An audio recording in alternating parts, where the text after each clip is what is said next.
Capítulo 12. Tengo. Como si las reglas que rigen el mundo empezaran a relajarse. Tras terminar el desayuno, Tengo se dio una ducha, se lavó el pelo y se afeitó. Después se vistió con la ropa que se había lavado y que ya estaba seca. Luego salió del Ryokan, compró el periódico en el kiosco de la estación de tren y se tomó un café solo en una cafetería cercana. En el periódico no encontró nada que atrajera especialmente su atención. A juzgar por lo que hojeaba en el rotativo, el mundo era un lugar bastante aburrido e insulso. Pese a que era la edición del día, le dio la impresión de estar leyendo el ejemplar de una semana atrás. Dobló el periódico y consultó su reloj de pulsera. Eran las 9:30 y a las 10 empezaba el horario de visitas en la clínica. No le costó prepararse para su regreso a Tokio. Apenas había traído equipaje. Alguna muda, artículos de aseo, unos cuantos libros y una pila de folios. Lo metió todo en el bolso bandolera de lona. Se lo colgó al hombro y, una vez pagado el Ryokan, tomó el autobús que salía de delante de la estación en dirección a la clínica. Ya había comenzado el invierno. Por la mañana apenas había gente que se acercara a la costa. Él fue el único pasajero que se apeó en la parada de la clínica. En la entrada, como siempre, escribió su nombre y la hora en el registro de visitas. En recepción había una enfermera a la que ya había visto alguna vez. Con aquellos brazos y piernas tremendamente largos y delgados y una sonrisa en la boca, parecía una araña benévola de las que indican el camino en el bosque. Allí solía estar sentada Tamura, la enfermera de mediana edad con gafas. Tengo se sintió aliviado al ver que no estaba. Temía que le insinuase algo por haber acompañado la noche anterior a Kumiadachi a su piso. Tampoco vio a Umura, la que se ponía el bolígrafo en el pelo. Quizás a las 3 se las había tragado la tierra, como a las 3 brujas de Macbeth. Eso, claro está, era absurdo. Kumiadachi libraba ese día, pero las otras dos le habían dicho que trabajaban como de costumbre. Debían de estar ocupadas en otra parte. Tengo subió las escaleras hasta la habitación del padre, en la segunda planta. Llamó 2 veces con suavidad y abrió la puerta. Su padre dormía en la misma postura de siempre, el catéter del suero en el brazo y el tubito conectado a la uretra. Ningún cambio con respecto al día anterior. La ventana estaba cerrada, con las cortinas echadas. El aire dentro de la habitación estaba estancado. Todos los olores acumulados, el olor a medicamentos, a flores de jarrón, al hálito del enfermo, a orina, se entremezclaban de modo que era imposible distinguirlos. Pese a que esa vida humana estaba muy debilitada y pese a que su conciencia llevaba largo tiempo perdida, no se habían producido muchos cambios en su metabolismo. El padre todavía se encontraba en este lado de la orilla. Si hubiera que expresarlo con otras palabras, podría decirse que su padre despedía olores. Lo primero que hizo Tengo fue abrir las cortinas y la ventana de par en par. Era una mañana agradable. Tenía que airear el cuarto. Aunque hacía frío, no llegaba a helar. Los rayos de sol invadieron la habitación y la brisa marina meció las cortinas. Una gaviota montada en el viento, con las patas bellamente plegadas, planeaba sobre el pinar. Una inquieta bandada de gorriones posada sobre los cables eléctricos cambiaba sin cesar de posición, como si reescribiera las notas de una partitura. Desde lo alto de una farola, un cuervo de pico grande observaba atentamente a su alrededor, meditando qué hacer a continuación. 4 jirones de nube flotaban en el cielo.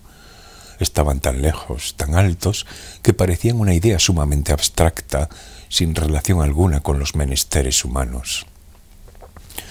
Tengo dio la espalda al enfermo y contempló durante un rato el paisaje. Cosas con vida, cosas sin vida, cosas móviles, cosas inmóviles. Al otro lado de la ventana se veía el paisaje de siempre, nada nuevo bajo el sol. El mundo había dado un paso más porque tenía que darlo.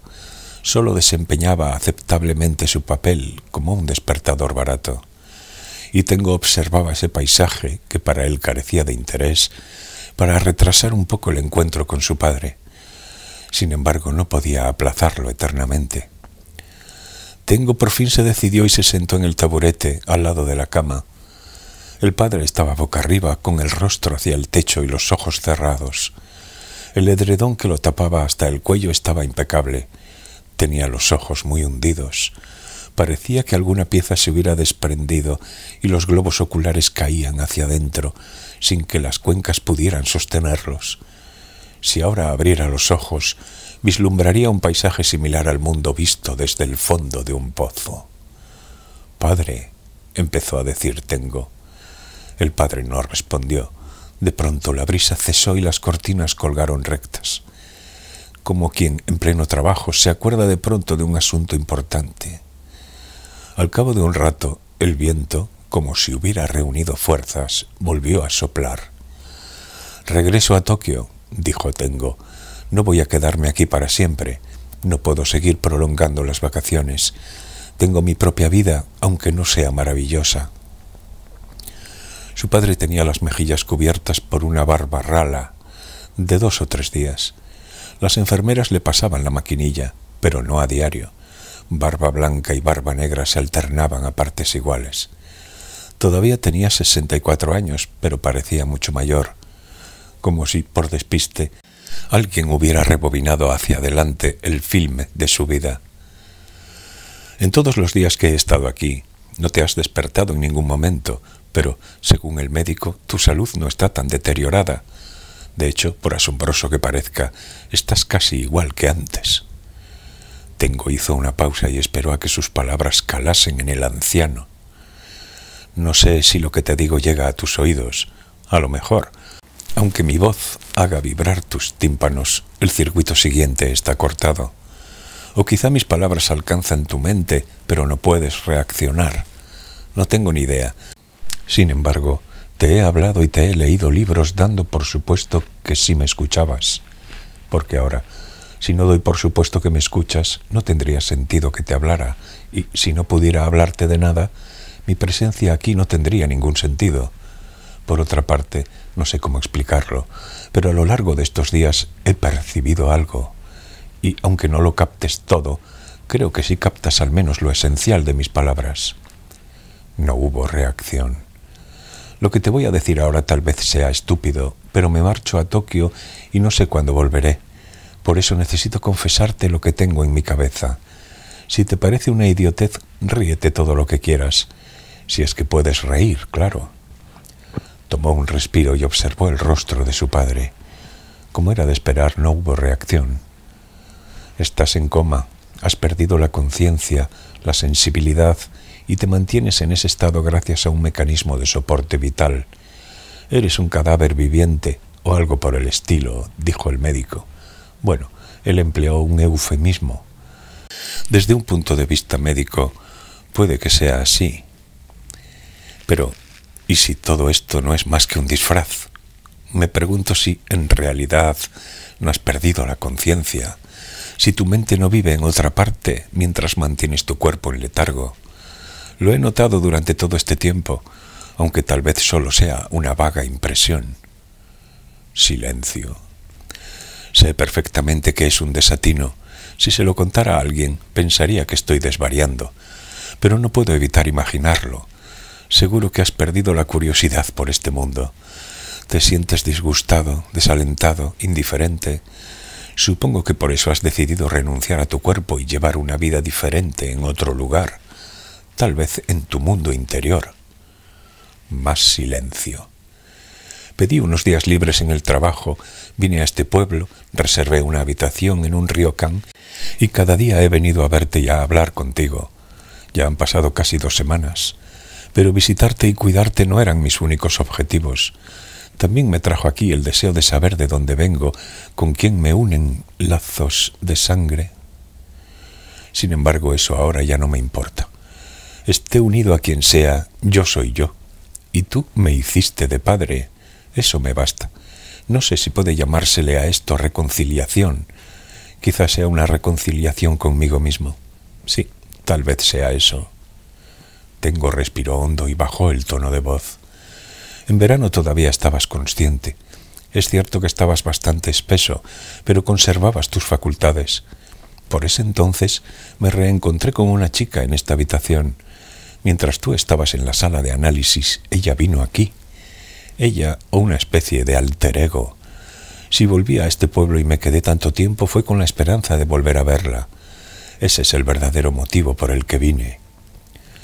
Soltó un suspiro y juntó las manos sobre las rodillas. Pero ella no reapareció. Llegó hasta aquí en algo llamado crisálida de aire, una cápsula que la contenía. Explicártelo todo me llevaría mucho tiempo, pero el caso es que la crisálida de aire era un producto de la imaginación, una fantasía. Sin embargo, ahora ha dejado de ser imaginaria. La frontera entre el mundo real y los frutos de la psique se ha vuelto imprecisa. En el cielo flotan 2 lunas. También ellas proceden de un mundo ficticio. Tengo miró al padre a la cara. ¿Seguiría el hilo de lo que le contaba? En ese contexto, la idea de que tu conciencia se ha separado de tu cuerpo y ahora deambula libremente en otro mundo no es tan descabellada. Es, por así decirlo, como si las reglas que rigen el mundo empezaran a relajarse. Y, como te he dicho antes, tengo una pequeña y curiosa percepción. La percepción de que quizás seas tú el que en realidad está llevando a cabo todo esto. Entre otras cosas, por ejemplo, llamar a la puerta de mi piso. Sabes de qué te hablo, ¿no? Dices que eres el cobrador de la NHK, golpeas la puerta insistentemente y gritas amenazas desde el pasillo, como solíamos hacer los dos cuando recorríamos Ichikawa recaudando la cuota. Algo indicaba que la atmósfera de la habitación había cambiado ligeramente. A pesar de que las ventanas estaban abiertas de par en par, apenas llegaban sonidos del exterior. Solo, de vez en cuando, el gorjeo de un gorrión. Ahora hay una chica en mi piso, en Tokio. No es mi novia ni nada parecido. Simplemente ocurrió algo y está alojándose por un tiempo en mi casa. Ella fue la que me contó por teléfono lo del cobrador de la NHK, lo que dijo e hizo en el rellano mientras aporreaba la puerta. Curiosamente, igualito que tú en otros tiempos. Las frases que ella escuchó son idénticas a las que yo recuerdo. Las expresiones que desearía borrar por completo de mi memoria. Y por eso me pregunto si en realidad ese cobrador no serás tú. ¿Me equivoco? Guardó silencio durante unos 30 segundos, pero el padre ni siquiera pestañeó. Voy a pedirte solo una cosa, que dejes de llamar a la puerta. En mi piso no hay televisión, y aquellos días en los que cubríamos juntos la ruta de la recaudación son cosa del pasado. Debería haber quedado claro. Lo hablamos delante de la profesora, ¿o no? No me acuerdo de cómo se llamaba, pero era la tutora de mi clase. Una profesora bajita y con gafas. La recuerdas, ¿verdad? Pues entonces no vuelvas a llamar a la puerta. Y no solo a la nuestra. No quiero que llames más a ninguna otra puerta. Ya no eres cobrador de la NHK y por lo tanto no puedes seguir haciendo eso y asustando a la gente. Tengo se levantó, se acercó al alféizar de la ventana y contempló el paisaje. Un anciano con jersey grueso y bastón caminaba delante del pinar de protección contra el viento. A todas luces daba un paseo. Un hombre canoso, alto y con buen porte. Pero caminaba con torpeza. Avanzaba muy lentamente, como si hubiera olvidado cómo se caminaba e intentase recordarlo. Tengo lo observó largo rato. El anciano, tomándose su tiempo, logró atravesar el jardín y desapareció tras doblar una esquina del edificio, sin que, aparentemente, hubiera recordado cómo caminar. Tengo se volvió hacia su padre. No te estoy reprochando nada. Tienes derecho a enviar a tu conciencia a donde te venga en gana. Es tu vida y tu conciencia. Habrá cosas que considerarás correctas y querrás ponerlas en práctica. Supongo que no tengo derecho a criticarte, pero ya no eres cobrador de la NHK, así que no vuelvas a hacerte pasar por uno de ellos. No conduce a ninguna parte. Se sentó en el alféizar y buscó las palabras en el aire de la exigua habitación. No sé bien cómo fue tu vida, qué alegrías, qué tristezas hubo, pero si hay algo que no pudiste satisfacer, no lo busques en la puerta de casas ajenas. Aunque sea el lugar con el que más familiarizado estás, aunque sea lo que mejor sabes hacer. Tengo contempló en silencio el rostro de su padre. No quiero que vuelvas a llamar a la puerta de nadie. Es lo único que te pido. Debo irme. He estado viniendo todos los días, hablando contigo y leyéndote, mientras tú seguías en coma. Por lo menos, en cierta medida, nos hemos reconciliado. Eso es algo que ha ocurrido de verdad en el mundo real, y quizá no te agrade, pero será mejor que regreses a este lugar, porque este es el lugar al que tú perteneces. Cogió el bolso bandolera y se lo colgó al hombro. Me marcho. El padre permanecía inmóvil, con los ojos cerrados, sin decir ni una palabra, igual que siempre.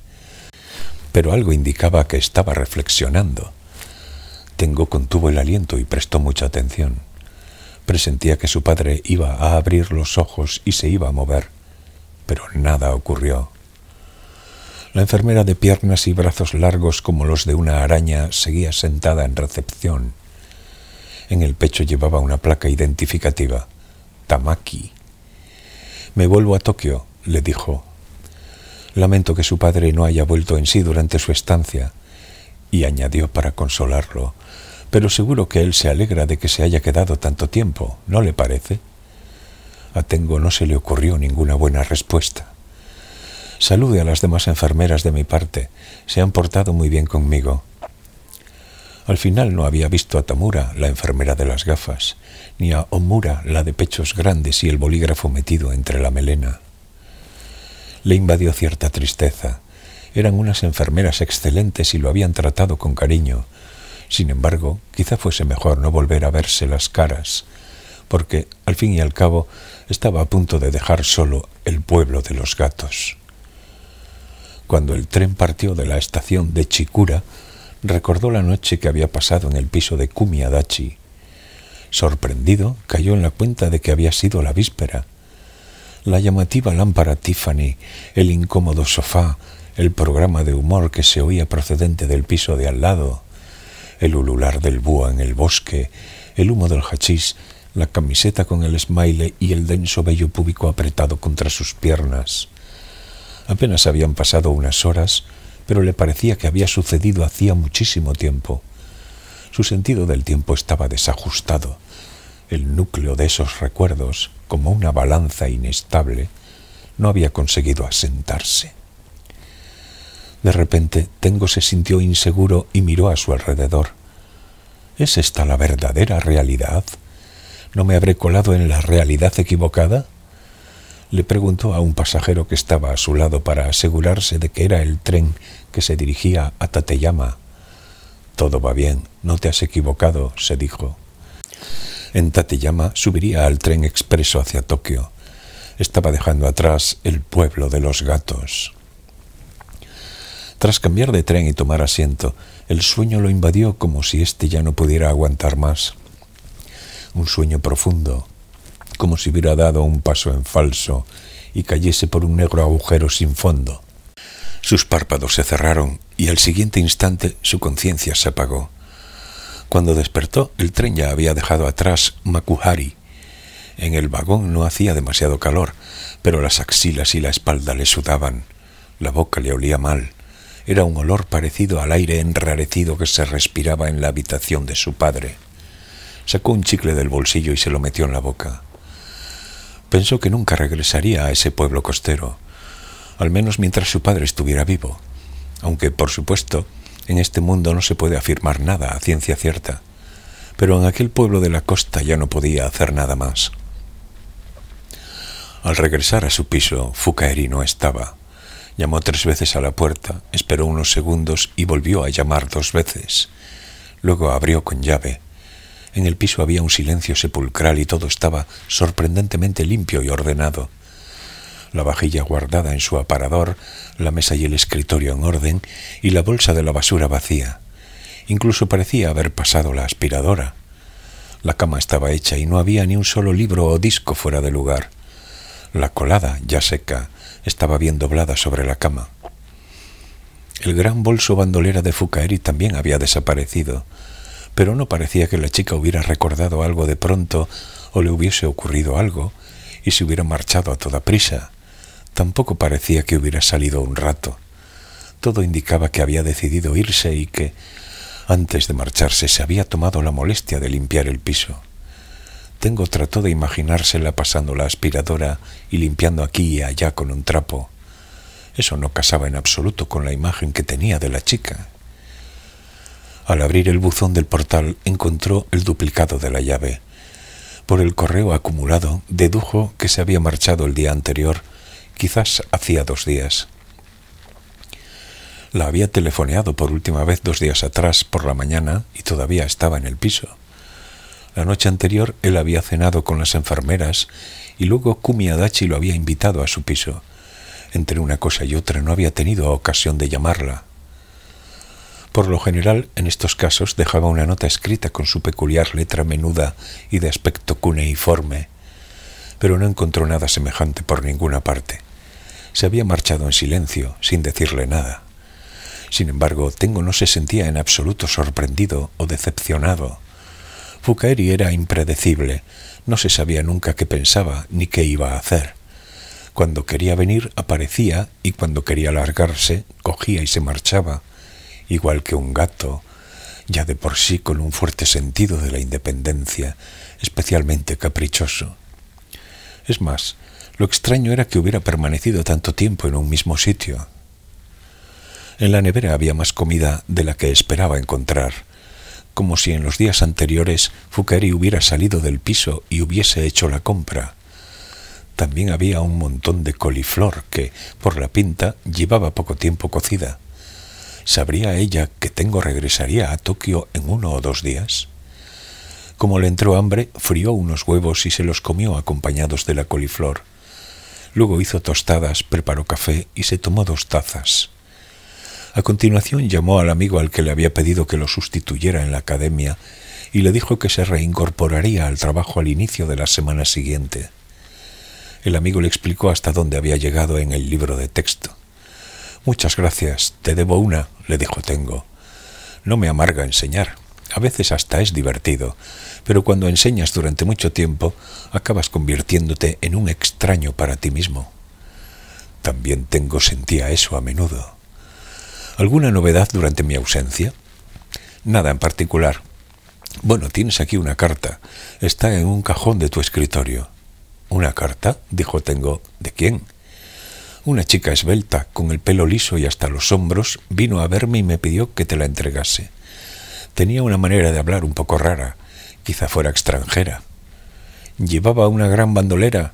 Exacto, de color verde, abultadísima. A Fukaeri le habría dado miedo dejar la carta dentro del piso. Alguien podría leerla. Podrían llevársela.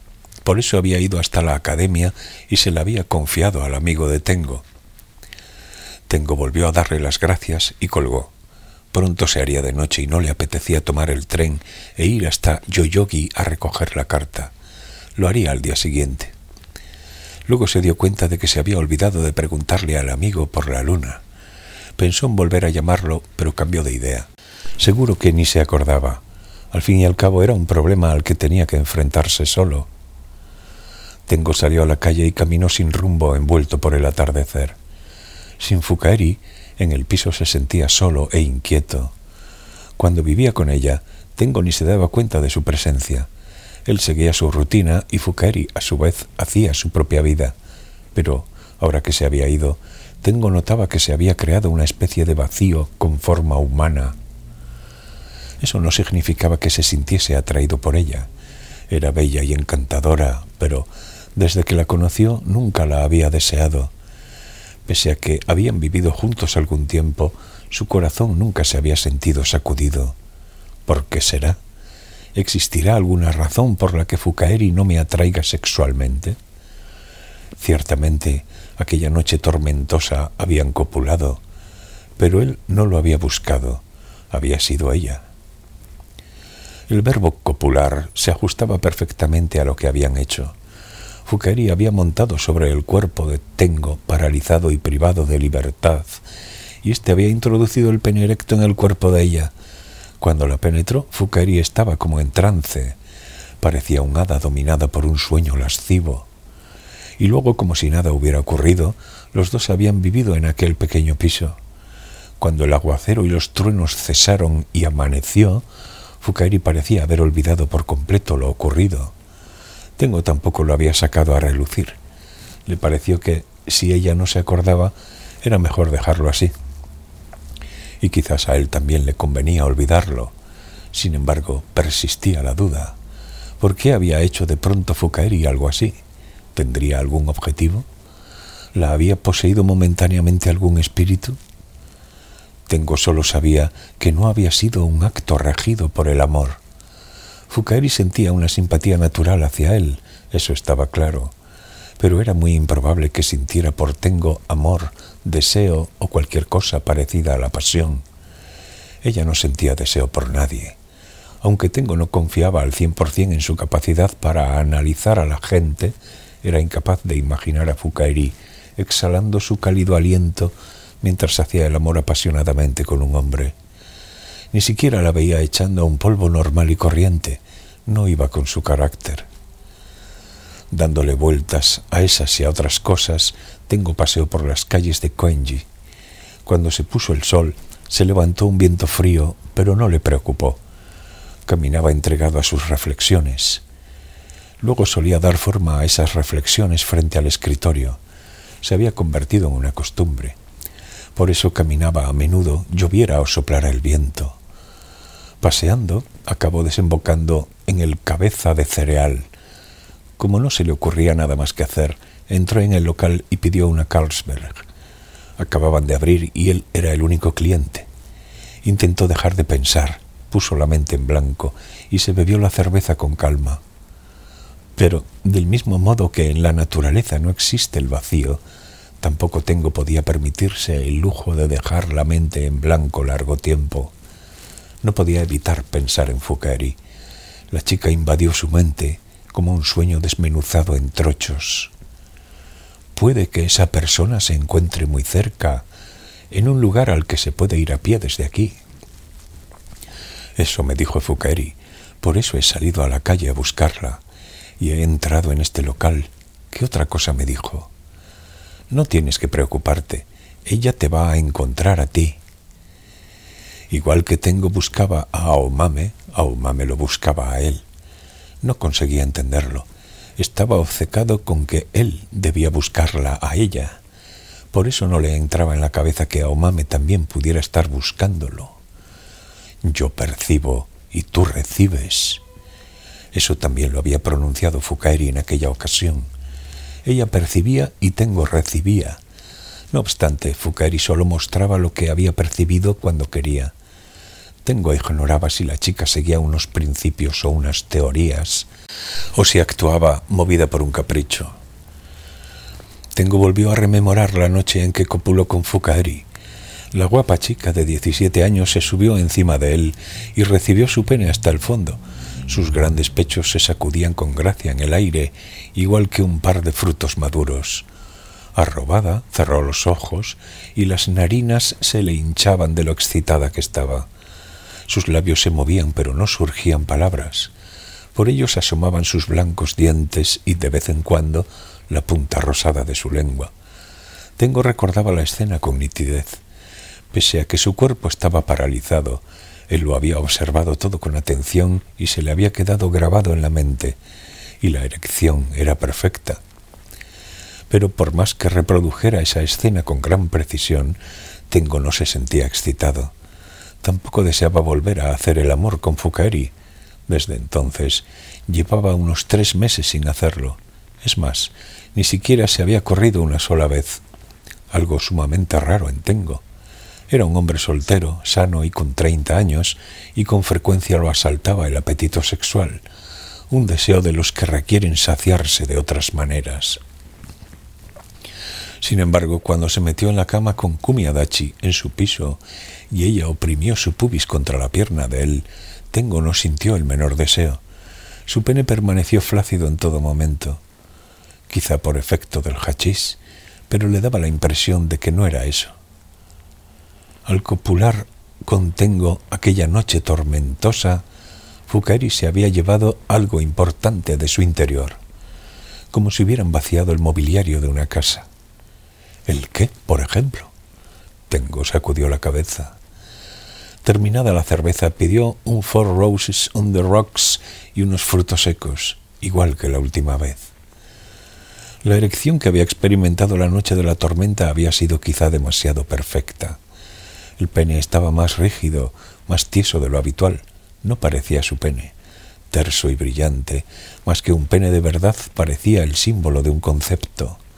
Y la eyaculación ulterior había sido enérgica, viril, el esperma abundante y denso. Seguro que había alcanzado el fondo del útero, o incluso más allá. La verdad es que había sido una eyaculación impecable. Pero las cosas demasiado perfectas tienen su contrapartida. Es ley de vida. ¿Qué clase de erecciones he experimentado desde entonces? No lo recuerdo. Quizá no se había empalmado ni una sola vez.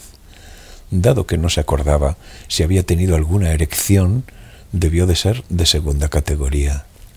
Cinematográficamente hablando, habría sido como un mediometraje de bajo presupuesto de los que ponen en los cines en medio de esas viejas sesiones largas con el fin de completar la programación. No debían de haber sido erecciones relevantes. No lo creía. ¿Y si tuviera que pasar el resto de mis días con erecciones de segunda categoría o incluso sin erecciones?, se preguntó. Sin duda sería una vida triste como un ocaso prolongado, pero bien pensado, a lo mejor era inevitable. Al menos había tenido una erección y una eyaculación perfectas en su vida. Como el guionista de Lo que el viento se llevó, tendría que contentarse con haber conseguido algo grande en una ocasión. Cuando se terminó el Four Roses on the Rocks, pagó la cuenta y siguió caminando sin rumbo fijo. El viento había arreciado y hacía aún más frío. He de encontrar a Omame antes de que las reglas del mundo se relajen del todo y gran parte de la lógica desaparezca. Su único deseo en ese momento era volver a verla. Si no consigo encontrarla, ¿qué valor tendrá mi vida? Ella había estado en algún lugar cerca de allí, en el barrio de Koenji, en septiembre. Si tenía suerte, seguiría en el mismo sitio. Aunque nada lo corroboraba, pero solo podía aferrarse a esa posibilidad. Aomame está aquí, en alguna parte. Y ella también lo buscaba a él, como dos trozos de una moneda partida, cada uno en busca de la otra mitad. Miró al cielo, pero la luna no se veía. Debo ir a algún sitio desde el que se divise, pensó.